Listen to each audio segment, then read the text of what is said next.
So the first question to ask about the implementation capability that you will need in order to be successful at your activity is in some ways the simplest.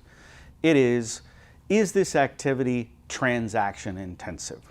What do we mean by that? What we mean by that is basically, does it take few people or does it take many people? So take the example of the financial sector.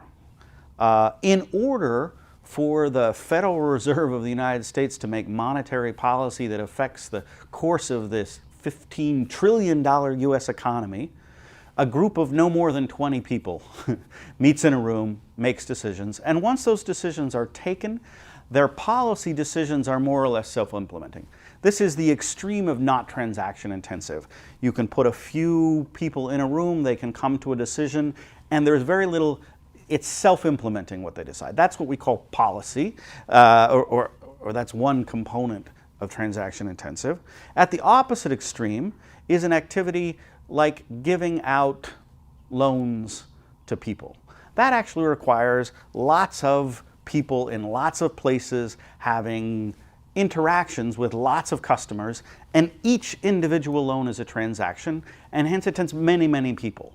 Now, part of our emphasis is that there are non-transaction intensive and transaction intensive activities within each sector. So think of the health sector.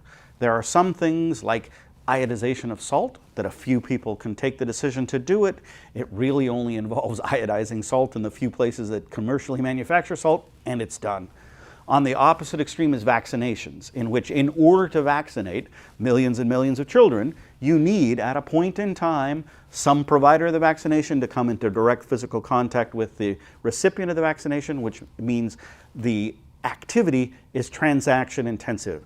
Transaction intensive means you'll require a very different kind of implementation capability in your organ than non-transaction intensive. So the first question that you should ask yourself is my activity transaction intensive?